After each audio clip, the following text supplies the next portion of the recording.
This is the Impact Report. I'm your host, Katie Ellman. The Impact Report brings together students and faculty in Bard College's MBA in Sustainability program with leaders in business, sustainability, finance, social entrepreneurship, and more. These conversations go live the first and third Friday of each month.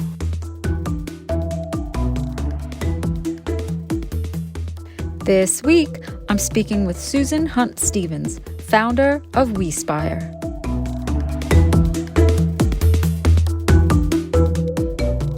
Simply, what is WeSpire?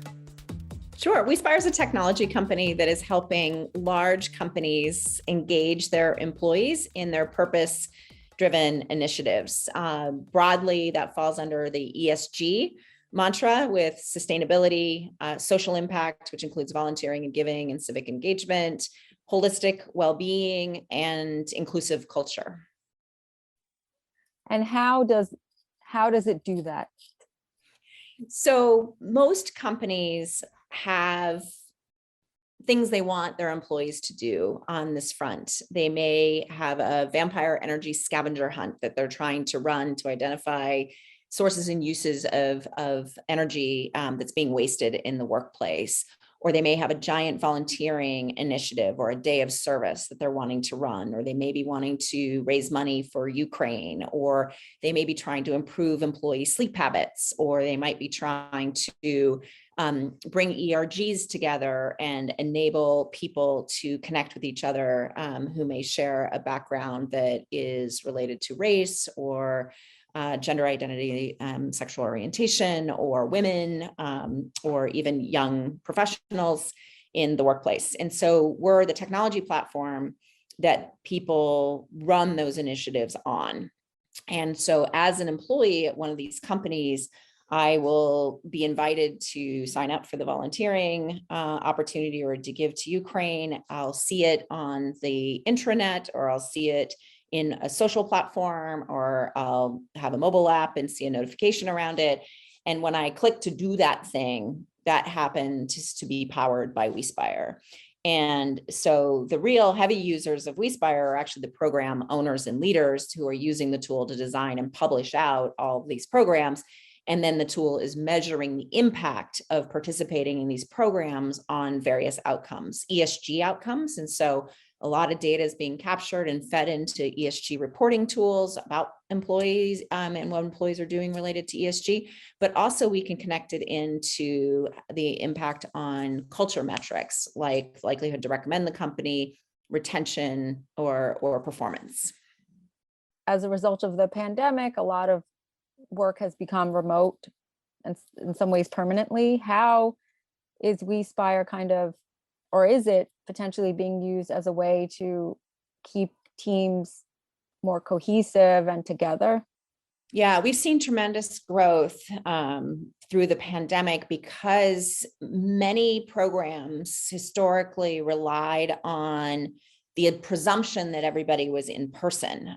So it might have been a lunch and learn in the cafeteria, or a meeting that was held, or something that a training or an education. And now with an asynchronous workforce, whether some people are at home, some people are in the office or the lab or the factory, having a way for everybody to participate, irrespective of where they are doing their work that day, enables you to not only get people doing the things that you want them to do, but enables a building of connection and community digitally that might have been lost. And so for ERG members who now are, scattered in lots of different places, being able to come together and convene in programs and be able to see what's happening across the ERG, being able to like and comment and share and storytell and build that community digitally as a complement to what they were doing in person and may return to in person someday has been really, really, really powerful. And so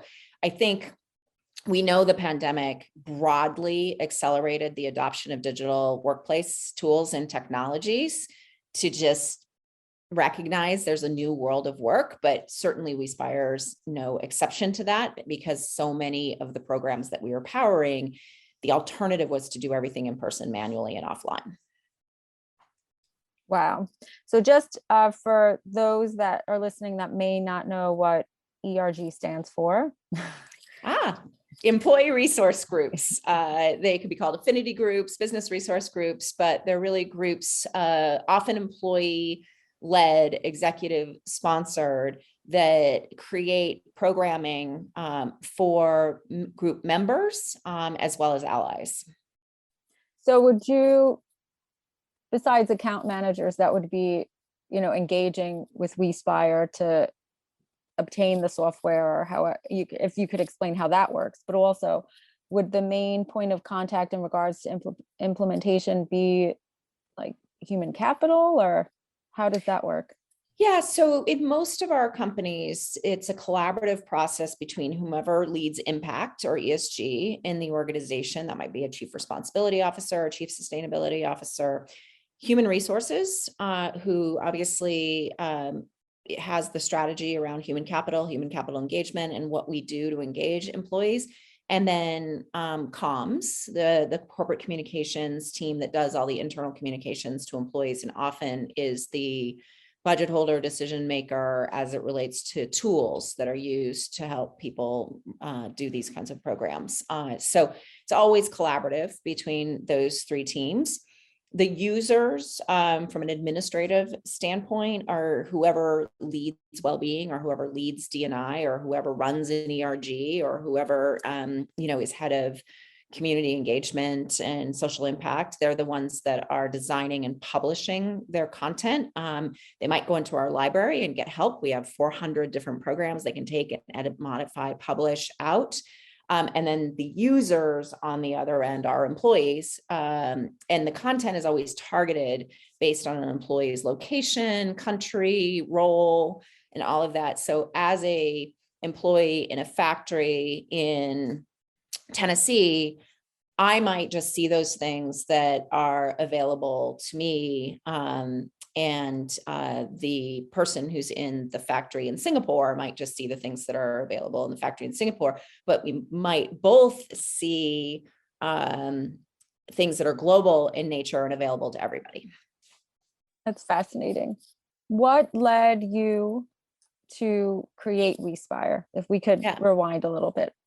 Sure. So I've been in digital technology since 1998, and everything that I was doing had a strong activation behavioral element to it. But I got personally passionate about sustainability when my son was 2 and ate a cashew, and we became part of this legion of families who have children with serious food allergies. And what do you have to start doing if you have experienced that, is you have to start reading labels. And some of the things in our food, I didn't know what sodium benzoate was. Was it a nut? Was it a sesame? I had no idea. So what do? You go to Google, you put it in, and no, it's not a nut or sesame, but it came back and it said, when combined with, artificial food coloring may cause hyperactivity in young boys. And I'm like, what? How did I not know this? And so my personal sustainability journey was driven very much through food to start, and then expanded beyond that to the point where I went back to grad school in sustainable design. And it was while I was sitting in a course on the LEED system for green building, which is a framework that people could understand what steps to take to make a building more sustainable. You earn points for taking those steps and achievements based on how well you did. And I just looked at it and said, why isn't there something like this for people? Why isn't there something to help people be more sustainable? And that was the original design paradigm for WeSpire, which looks a lot like a Strava or Runkeeper or Weight Watchers or Lose It. Again, a sort of game mechanics, social mechanics, positive reinforcement, all the behavior change elements that are part and parcel of modern technology, just really framed around helping close the gap between people who say they want to do something to be more sustainable and people who actually do it, which is a 60 percentage point sort of intent to action gap. And that was the original vision. And we've really stuck to that since we were founded in 2010. What really changed is in 2012, companies started calling and asking if we had a enterprise version, a version companies could use with their employees. And that is candidly the business that took off, even though it leveraged the original product design paradigm. So how, now it's 12 years in, is that right? So 12 years in, how has the company grown and pivoted from you just mentioned that a little bit, but can you expand on that? So the 2012 timeframe is when we added the enterprise side and really shifted our focus towards working with enterprises to run their programs for them. It was just a much better business for us. And we did that exclusively from 2012 to 2016. Then starting in 2017 with the advent of the UN SDGs, many of our customers started getting additional responsibilities in the other areas of impact in ESG, so social impact, well-being, inclusive culture. And when they looked, they either didn't have technology tools like in D&I to support employee resource groups and psychological safety programs and things like that, or the technologies they had were sometimes really siloed and often kind of old and non-behavioral focused. They were really not focused on activation, but more on like tracking and reporting. And so we got asked by clients whether we could take what we were doing in sustainability and apply it into social impact and well-being and D&I. And so we started doing that in 2017. So by the end of 2019, really found ourselves with a fully integrated ESG engagement platform, just as the world really realized that they needed a fully integrated ESG engagement platform. And so it's been a wild 2 years, but exciting times. And we know it's still really early that using technology to engage employees in ESG in an integrated way is the future and where it's going. But there's still a lot of silos in organizations with, well-being over here and D&I over here and sustainability over here and social impact over here, and they don't talk to each other and their systems don't work together and it's not integrated. But I think with ESG reporting mandates increasing, I think with getting impact reports to be more aligned, certainly the future is an integrated future. And so it's kind of awesome to be able to work with the leaders with an integrated platform and to really realize how powerful it is. There's so much intersectionality between these topics. How do you separate what you're doing as it relates to racial equity and justice from climate? You can't, and so bringing these things together in a really powerful way is, it's really rewarding personally. I think that's wonderful because it is a pet peeve when people try to separate them out. And it's like, well, they're actually all interconnected. So you can't really parse them out that way. Well, and if you, as a company, I've seen this over and over, you could have a company that's really, really strong from a social impact standpoint and donating millions of dollars to communities and not-for-profits and doing really incredible volunteering and all of that. But if they're then doing things environmentally that are completely destructive in, as their core product or as by not really paying attention to the kinds of things that really matter on a sustainability front, it almost denigrates the work they're doing in social impact because it's not seen as holistic. It's not seen as authentic. And the group of people that are starting to call out employers around this are their own employees, and so you could have this tremendous social impact strategy, but if you are then doing things in D&I that are terrible, it almost takes away the value of that. And so you've got to be transparent, authentic, and a force for good on all these fronts, recognizing that that's an evolution. You don't get there overnight.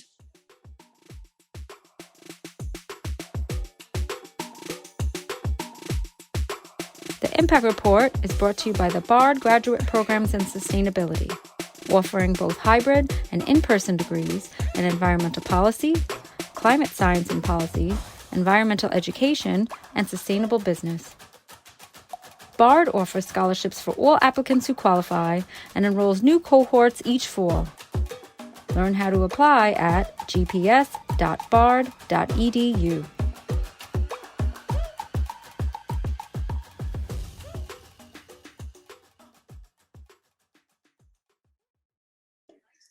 Can you talk about, your clients and how that base has grown?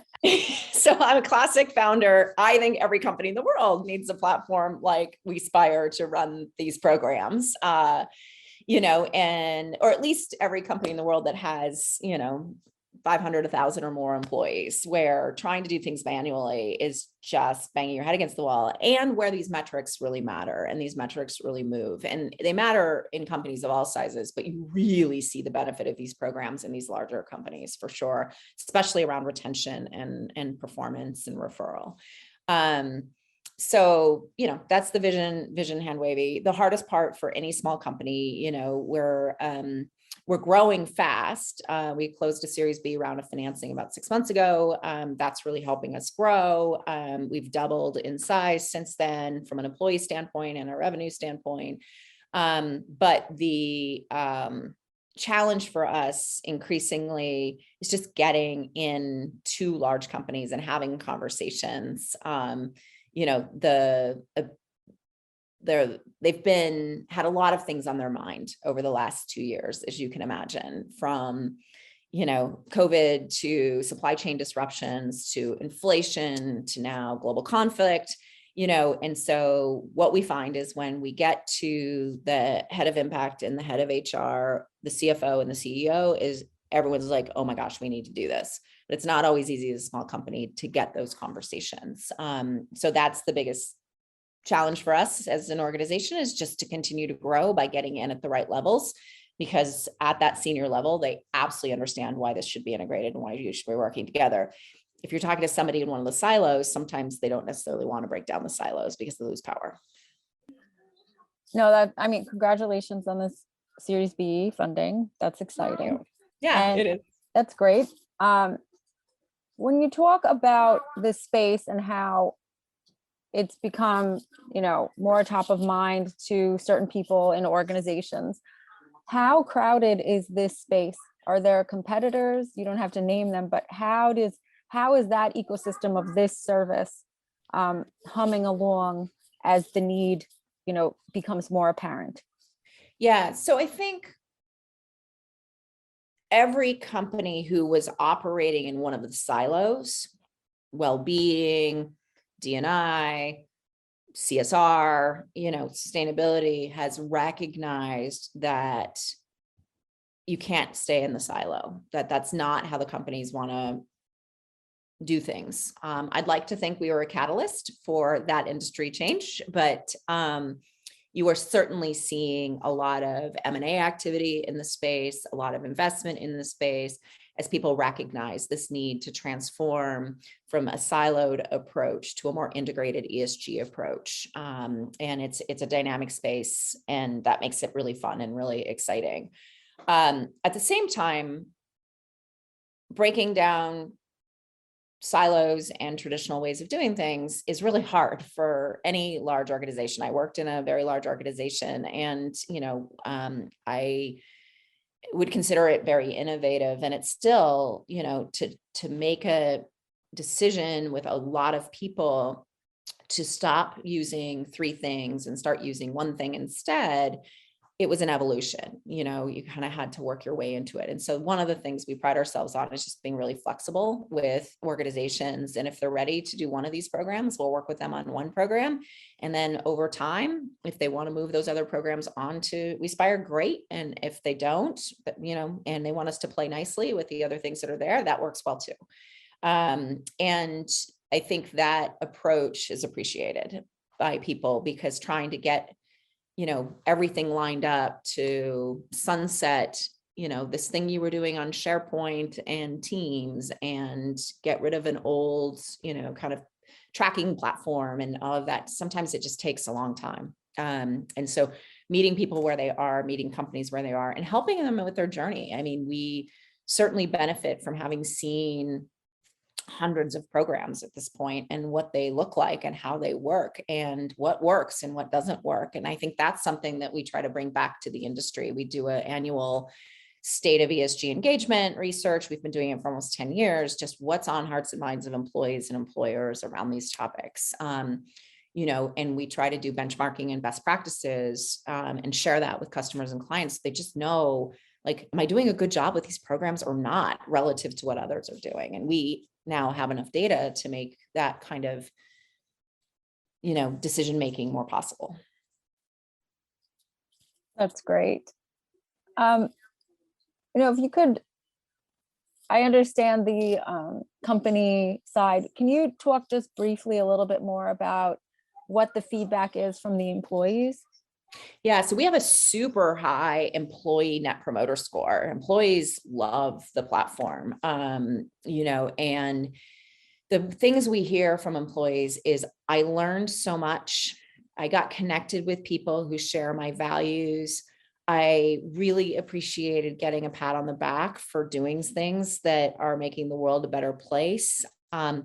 I had no idea my company was doing these things. I'm so proud of us that we are, and I'm so happy to be engaged, so it's this sense of learning, community, and impact together that I think is so valuable to an experience. I just yesterday got an opportunity to be live in person with a customer who was bringing a bunch of employees together for the kickoff of an impact tour around their goals that they've just set. And employees are wanting their companies to be solving these major problems that we all know we have, whether that's climate, whether that's justice, whether that's poverty alleviation, anything tied into mental health and well-being.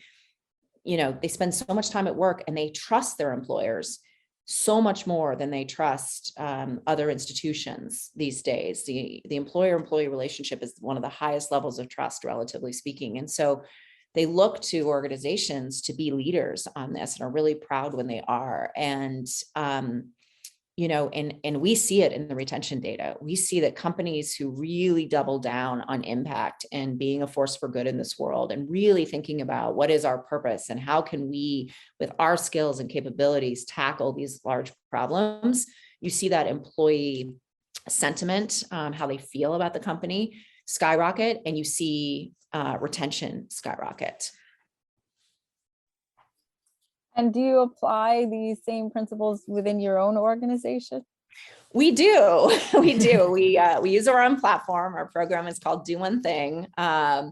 We do the social impact activities, particularly, right now we're doing a lot with Ukraine. We have our own efforts and initiatives. I will say the infrastructure in a small company to support the programs is even less than it is in our clients. And so we are not a great proxy for our clients, but we certainly see that the principles of what we're trying to do are really part of it. We're a public benefit corp. And so our impact is really baked into, our operating principles, and that then sort of cascades from there, but certainly doesn't make us perfect. And I think one of the things that we work on most as a startup that's in this space is, okay, we don't always get it right, but let's learn from our mistakes and make it better, and take the lessons that we're learning and see if there's a way to apply it with our clients. Well, that's good advice for all of us. How can people learn more and or be in touch with you? Absolutely. So WeSpire.and is our website. And if you are interested in learning anything about what we do and how we do it, it's all there. And certainly anyone is welcome to reach out to me on LinkedIn. I'm Susan Hunt Stevens, and easy to find. Thank you so much, and happy Earth Month. And I look forward Happy Earth Month to you too. I look forward to seeing how the platform grows. Thank you so much. Thank you. Yep. Have a great day. Bye-bye. We appreciate our loyal Impact Report listeners and hope you can help us spread the word about the series and the important sustainability work of our guests. Please rate and review the Impact Report wherever you listen to podcasts. And if you were inspired by this conversation, share a screenshot on Instagram and tag Impact Report Podcast.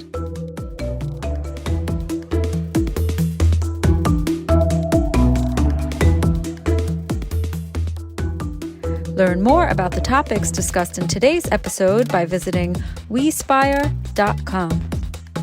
And be sure to head to greenbiz.com or impactentrepreneur.com to read a recap of our conversation.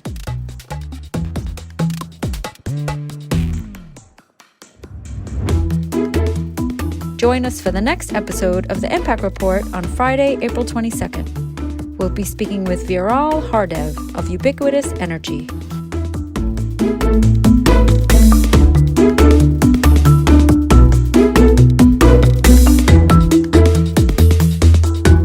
Interested in learning how you can launch a high-impact, purpose-driven career in sustainability? Check out the resources page from the BARD Graduate Programs in Sustainability for access to free resources to jumpstart your career. Hear from leaders in the fields of climate change, consulting, impact finance, circular economy, and more about how they launch their careers and the tips they have for you to join their industries. Visit gps.bard.edu/resources today.